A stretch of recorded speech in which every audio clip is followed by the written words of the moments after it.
Alors bienvenue à tous. Aujourd'hui vidéo un peu spéciale parce que je suis en direct des Vosges en France, plus particulièrement du côté de Bussan, donc à la limite de la frontière allemande. Alors aujourd'hui là je me trouve sur un des sommets. Vous pouvez voir ici, je viens de découvrir une petite source, importante source pour la survie, n'est-ce pas? Aujourd'hui, tant que je suis là, je vais vous parler avec les moyens du bord, donc j'ai pas de pied, ce sera tourné un peu comme ça. Je vais vous parler du Urban Edge Mini de chez Cold Steel et du, non pas le Buck 110, mais le Obake de chez CRKT. C'est parti.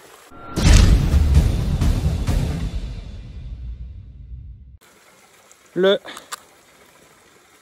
Urban Edge de chez Cold Steel, lame made in Taiwan, mais lame de bonne qualité quand même. On est sur de l'AUS 8A, donc c'est pas mauvais. Alors, double cératide, ok, type fer de lance, et ici on est sur du caoutchouc. Ça tient très bien dans la main. C'est très discret et c'est très efficace au niveau de la défense ou du découpage d'animaux en forêt par exemple. Au niveau de l'étui, comme à chaque fois pour Cold Steel, c'est étui en plastique thermoformé, c'est pas du Kydex, c'est du Securex.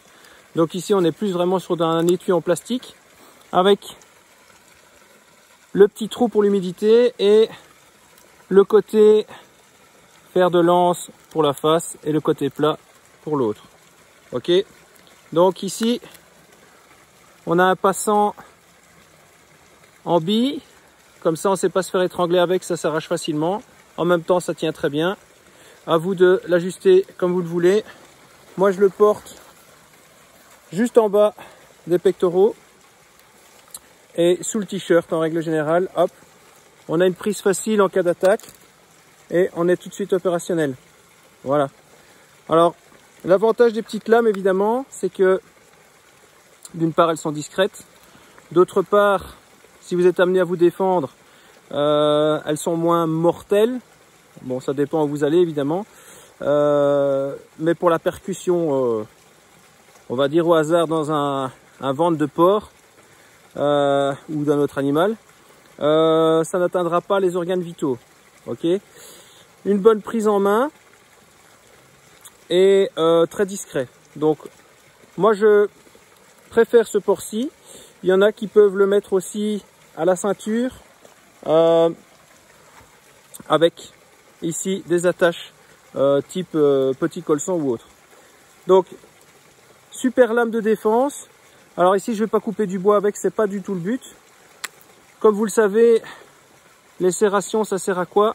Ça sert à couper de la corde, des vêtements. Donc même au niveau secours, par exemple, pour ceux qui grimpent dans les arbres comme moi, c'est super pour pouvoir couper des cordes. Et alors, ça marche bien aussi sur les bois, mais ce n'est pas une scie, ok? Ça, c'est pour couper de la corde ou du textile de base, ou de la peau de porc, ou voilà. Ça va? Donc ça, c'était le premier objet que je tenais à vous présenter en survie urbaine. Pour ceux qui montent dans les arbres ou en utilitaire pour couper des cartons, c'est très bien aussi. Donc ici voilà, review de quelques secondes, étui Securex, acier en AUS 8A, manche en caoutchouc, type fer de lance, double cératide et port discret. Tout ce qu'on aime pour la défense et les utilitaires. On va voir maintenant le deuxième petit bijou. Alors, avant de vous présenter le CRKT Obake, eh bien, j'entretiens ma condition physique qui est essentielle en survie. Ici, je suis vraiment dans des rochers, tout en haut d'un mont en plein cœur des Vosges. J'en ai profité également pour m'arrêter pour couper un peu de bois gras.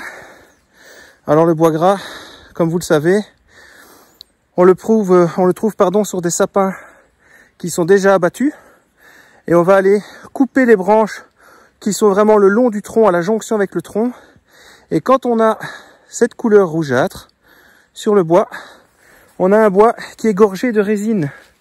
Et le bois qui est gorgé de résine, eh bien, une fois qu'on le gratte avec la tige d'un fire steel ou l'arrière de son couteau, eh bien, on allume facilement une étincelle de fire steel avec ça. Ça fait forcément une fumée un peu noire puisque c'est gorgé de résine, mais c'est parfait. Alors ici, vous allez voir que on trouve un peu tout forcément. Ici, on est plein milieu de la nature, hein, vous voyez. Je suis pas encore au sommet. La dernière vidéo que j'avais fait sur le survivalisme, je vous disais de vous préparer. Alors c'est important de connaître énormément de choses, évidemment. Hein, ça c'est ce que j'avais expliqué au niveau des connaissances, au niveau de la formation. Une chose importante que j'ai vue dans une de mes toutes premières vidéos, si vous vous souvenez, c'était la condition physique. Alors moi j'ai pris un peu de poids, donc je retravaille ma condition physique. C'est important aussi les gars. Donc il faut bosser. Il faut pas partir dans une salle de muscu chère, vilain, voir des petits Jean-Jacques en string qui font soulèvent de la fonte. J'ai rien contre ça, j'adore le monde du sport, mais ici on parle d'efficace, ok, d'efficace, pas dans une salle de sport, ni même sur un tatami. On parle de l'homme de tous les jours, ok, l'homme gris, pour ceux qui connaissent, qui passe inaperçu, mais qui s'entraîne, qui a un bon cœur, des bons poumons, une bonne condition physique et qui se prépare au niveau musculaire et au niveau arts martiaux. Pour le reste, le plus important, c'est d'abord le cœur et les poumons. Le reste, ça vient après. Donc, si vous voulez vous préparer correctement, commencez par des longues journées de marche, du footing pendant 2-3 heures d'affilée. Bien sûr, pas si vous n'en avez jamais fait de votre vie, mais voilà, c'est ça. Le but, c'est d'être fonctionnel, de pouvoir un peu, dans la philosophie de l'hébertisme, se dire, voilà, je travaille les muscles pour grimper, pour tirer, pour pousser, pour ramper, tout ce genre de choses qu'un être humain normalement constitué, qui ne regarde pas YouTube à longueur de journée en bouffant des chips dans son salon, est censé faire. Ça va? Alors, ici, avant de vous montrer le baquet, encore une petite trouvaille que je vous fais découvrir. Voilà ici, vous voyez les champignons qu'on appelle des amadouviers polypores. C'est de là que vient l'appellation amadou pour tout ce qui est petits matériaux, petits détritus qui font prendre l'étincelle du fire steel. Je vais aller vous montrer, je vais en retirer un d'ici et je vais vous montrer ce qu'il y a lieu de faire avec l'amadou pour faire démarrer l'étincelle. Vous voyez, ici, l'arbre a été cassé et les champignons s'en sont emparés. Donc ici, je ne ferai de tort ni à l'arbre, ni même aux champignons qui sont déjà adultes et qui ne sont pas comestibles pour vous montrer ce qu'il y a lieu de faire. J'ai découpé l'amadou et vous voyez ici, donc l'amadouvier qui a plusieurs parties au niveau de sa configuration. Donc on a une partie dure ici qui est vraiment accrochée au tronc. Celle-là ne nous intéresse pas plus que ça. On a une partie striée qui ne nous intéresse pas plus que ça non plus, mais qui, très sèche, prend très bien la braise aussi. Et on a une partie velours. Ok, vraiment ça c'est comme du velours.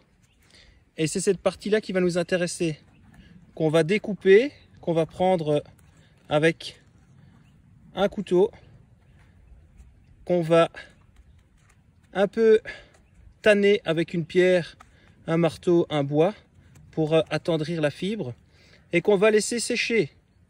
Une fois qu'on a fait sécher cette partie-là, qu'elle est bien sèche, on peut la mettre dans un ziploc pour pouvoir faire démarrer un feu. Alors, il y en a qui la trempent en plus dans de l'eau remplie de cendres. Ça prend encore mieux par la suite. Moi, je ne le fais pas pour la bonne et simple raison que quand vous êtes en survie et que vous n'avez pas encore d'allumé de feu et que vous n'avez pas encore de cendres, eh bien, ça ne sert à rien d'apprendre cette technique. Mais pour ceux qui veulent en plus le faire en bushcraft, ils peuvent. Donc, c'est bien cette partie ici, velours, qui va nous intéresser. Ça va? Voilà, ça c'était pour l'amadouvier polypore. petite chose en plus que vous devez savoir, c'est que le dessous du champignon, voilà, on peut écrire dessus. Donc par exemple, moi si j'ai de l'amadouvier comme ça à profusion dans les bois et que je veux savoir par exemple par où je suis passé, eh bien c'est tout à fait faisable. Voilà pour le petit tip. Le deuxième, on est sur le CRKT au baquet. Alors, qu'est-ce qui me plaît dans ce couteau? D'abord sa configuration, hein, ça change un peu des couteaux que j'ai d'habitude. Donc ici, on n'est plus du tout au niveau bushcraft ou au niveau survie. On est vraiment dans le tactique et dans le journalier, j'ai envie de dire. Donc l'étui, on est aussi sur du plastique, qui n'est pas du Securex puisque on n'est pas chez Cold Steel, mais c'est le même type de plastique, de bonne qualité, avec également un trou pour la flotte, des rivets et des trous plus grands pour les passants. Donc ça peut être intéressant pour ceux qui veulent accrocher ça sur un gilet, sur une ceinture tactique, sur un ceinturon, sur leur sac à dos, peu importe. La rétention est super bonne. La forme est très sympa aussi. Alors normalement en port tactique, on va passer la petite tête de mort dans la ceinture pour le faire revenir comme ça et le porter dans le pantalon. Une fois qu'on va le sortir du pantalon et qu'on va tirer fort, hop, on va l'avoir en main. Alors ici vous voyez, petit design, j'ai envie de dire made in Japan, mais je ne sais même pas si c'est made in Japan.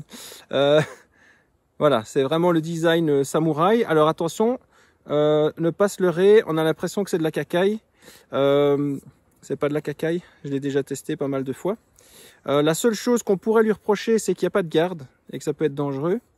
Mais en fait ici, le tressage type samouraï, type katana, est vraiment ultra serré, ultra collé. Et donc, on l'a tellement bien en main que même si on doit piquer dans une châtaigne, par exemple, le pouce ne bouge pas.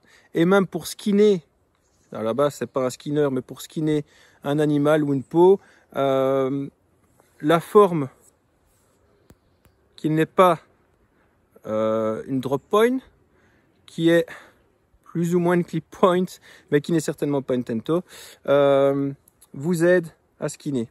Alors l'épaisseur, tout ça, je ne sais pas vous dire, je suis en plein milieu des bois. L'acier, il n'était pas mentionné non plus, mais c'est un couteau qui est extrêmement coupant, qui est pas très lourd, et donc qu'on a vraiment bien en main. Alors on peut le porter en neck aussi, moi je trouve que c'est un peu grand pour un neck, mais l'avantage de ces multi-trous, c'est les multi-accroches. On pourrait même éventuellement le porter sur un bottillon avec de la paracorde. Moi je le porte souvent en pantalon, en port tactique, et donc il faut tirer dessus pour l'ouvrir. La rétention est très bonne, donc il faut au début tirer quand même assez fort, il faut le temps que l'étui se fasse un peu, mais il n'y a pas un bruit, pas un seul bruit, et ça c'est vraiment top. Donc voilà, ici on était sur donc deux petits bijoux de survie urbaine ou de survie quotidienne pour ouvrir des cartons et tout ça. L'Urban de Cold Steel et l'Obake de CRKT.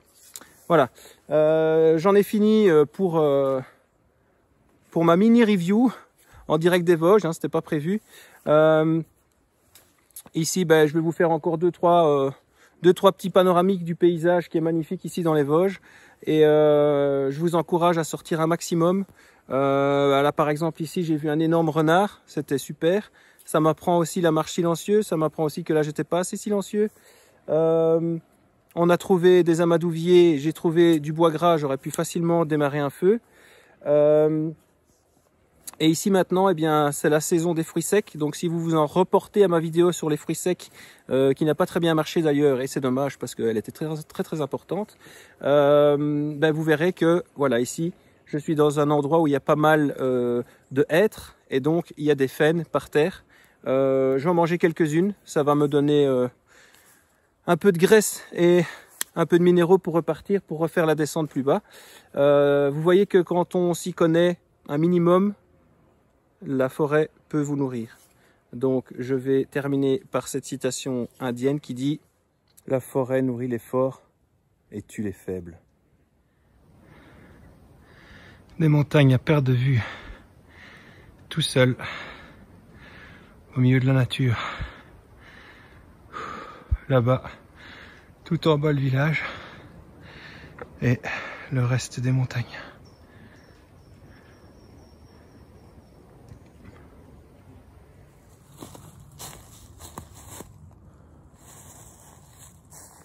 Ben voilà, ici maintenant j'ai un bon rocher pour me poser, pour poser le téléphone. Donc voilà, le port, on le tient à l'intérieur du pantalon.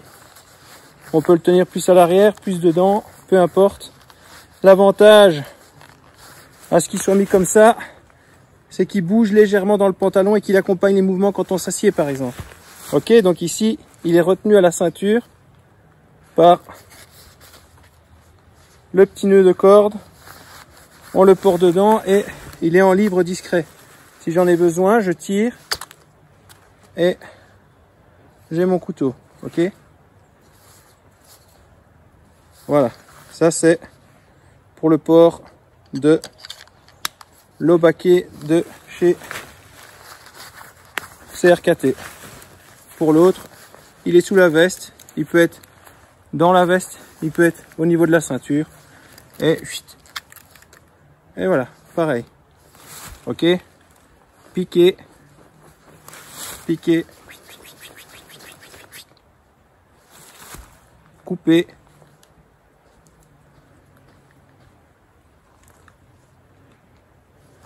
Et rentrer à la maison. Vous voyez sur quoi je marche. Il y a des rochers partout. Donc aujourd'hui c'est la fête. Aujourd'hui c'est Noël. J'ai envie de vous partager plein de petits trucs. Voilà. Encore une fois, on retombe sur la règle des 3. Ici, 3 secondes d'inattention. Et c'est pour ça que je regarde parfois l'écran. Mais surtout, je regarde où je mets les pieds. 3 secondes d'inattention dans la règle des 3. Comme expliqué dans mes vidéos antérieures sur la règle des 3. 3 secondes d'inattention et c'est la chute. Et merci, au revoir. Donc, encore une fois, l'utilité de se documenter sur la survie, de bien incorporer tout ce qui est information liée à la survie. Voilà, ici, ben, on est en plein dans la règle des 3. Moi, maintenant, je sais que si je veux regarder le paysage, eh bien, je vais m'arrêter, je vais regarder le paysage, mais je ne vais pas continuer de marcher. Pourquoi? Parce que 3 secondes d'inattention et je tombe dans les cailloux. Et là, je passe à l'atelier signalisation et premiers secours, si vous voyez ce que je veux dire. Voilà. Alors, ici, donc, en récapitulatif, je vous ai montré comment trouver du bois gras. Je vous ai montré comment faire de l'amadou avec de l'amadouvier polypore. Je vous ai montré qu'on pouvait également facilement trouver de l'eau dans la montagne, une fois qu'on remonte au niveau des rochers ou qu'on descend au niveau des vallées, sachant que eh bien, ça part du rocher et ça va jusque dans le bas. Je vous ai montré qu'on pouvait également se nourrir avec des faines de hêtre que j'ai déjà mangé. N'oubliez pas bien sûr que l'eau, il faut la potabiliser. Et pour la potabiliser, eh bien, il faut la faire bouillir. Et une fois qu'elle est bouillie, au préalable, évidemment, on aura filtré les gros morceaux, mais ici, elle est assez pure dans la montagne. Eh bien, seulement une fois qu'elle est bouillie, on pourra la boire. Voilà. Pour le reste, si vous avez des questions, comme d'habitude, bah, vous n'hésitez pas, je suis là pour ça. Au niveau des caractéristiques complètes des couteaux, poids, taille, acier, mesure et tout le bazar, eh bien, si vous voulez en commentaire avoir tout ça, je peux vous le filer quand je rentrerai chez moi. Pour le reste ici, c'était vraiment juste une petite vidéo pour vous dire que bah, il faut s'entretenir, il faut continuer d'avancer et il faut se préparer, surtout pour les temps difficiles qui vont arriver bientôt. Donc, surtout, ne négligez aucun aspect de la préparation. Et alors voilà, au niveau des 2 petits couteaux tactiques que je vous ai montrés, voilà, moi j'ai pas besoin de parler de l'acier, encore une fois, je vous avais déjà expliqué ma façon de penser au niveau de tout ce qui est acier de défense et de découpe de carton. C'est-à-dire que moi, personnellement, la qualité de l'acier, je m'en bats un peu les steaks au niveau défense et au niveau carton, parce que n'importe quelle lame de cuisine mal aiguisée rentre dans de la peau et dans du papier. Voilà, c'est aussi simple que ça. Donc, voilà, j'essaye de pas me tuer. J'espère juste que ces deux petits couteaux que je vous ai présentés vous iront. Moi, ils me vont très bien. Alors, au niveau tactique aussi, on a la nouvelle marque. Ils ont créé ça depuis plus de 3 ans, mais en tout cas, les nouvelles sorties de Vol West et Tony Lopez qui sont assez sympas. C'est quand même des sommités au niveau survie. Il y a à boire et à manger, mais honnêtement, de ce que je vois, de ce que je constate, c'est quand même des gars qui sont au demeurant assez abordables, hein, que ce soit SICAC, Salon du Couteau ou même ailleurs. Même via mes vidéos, j'ai déjà eu des commentaires de Tony Lopez. C'est des gens qui se prennent pas trop la tête et qui ont quand même un putain de bagage. Donc je vous invite à aller sur Armbasti ou Coutellerie Tourangelle voir les couteaux de Station 9. Hein. C'est la marque qui a été créée par Tony Lopez et par Vol West, en faisant évidemment un grand big up à Fred Perrin, notre grand maître à tous, j'ai envie de dire, qui était aussi un peu derrière, je pense, pour certains designs et en tout cas pour le soutien. Ces 3 gars qui n'ont rien prouvé à personne. J'ai rien à gagner là-dessus, certainement pas sur le site de la coutellerie ou d'Armbasti, mais voilà, pour j'ai envie de dire, pour la grande famille des amateurs de couteaux, Station 9 sort quand même un bon concept avec toutes ces armes du SOE. Je les ai manipulées moi-même, je suis pas fan de toutes les armes, mais elles sont légères, elles sont discrètes, elles ont une histoire, elles ont été bien pensées. Évidemment, bon, il y a toujours un cahier des charges et il y a toujours le rapport qualité-prix qui est là, comme dans tous les couteaux, j'ai envie de dire. Mais allez voir sur Coutellerie Tourangelle ou sur Armbasti un peu ce qu'ils proposent au niveau de la marque Station 9. Je trouve ça encore assez sympa. Ils ont par exemple des pushs comme ça, mais qui vont faire en résine pour passer inaperçu au niveau des détecteurs de métaux. Ils ont ressorti le bon vieux concept du coup de poing américain, hein, mais qui est dans un alliage, je pense, d'aluminium ou un alliage assez léger. Voilà, il y a à boire et à manger, mais allez y faire un tour pour ceux qui ne connaîtraient pas au niveau de la survie urbaine. Voilà, on n'en dira pas plus, c'est pas mal. Moi, je vous laisse ici et j'espère que ça n'a pas été trop long. Je suis presque arrivé en bas, il me reste même pas 1 kilomètre. Donc je vous dis, entraînez-vous, sortez, pratiquez. Si vous avez des questions, je suis là pour y répondre et pour le reste, ne lâchez rien, surtout en temps de crise. C'est là qu'on voit les hommes forts et les hommes faibles. Ok? Tout le monde a peur parfois, la peur ça fait vivre. Ceux qui n'ont pas peur, c'est des abrutis. La peur, ça fait survivre aussi. Ce qu'il faut, c'est passer au-dessus de cette peur. Et pour passer au-dessus de cette peur, il faut se préparer. La préparation, c'est un tas de choses. Ciao.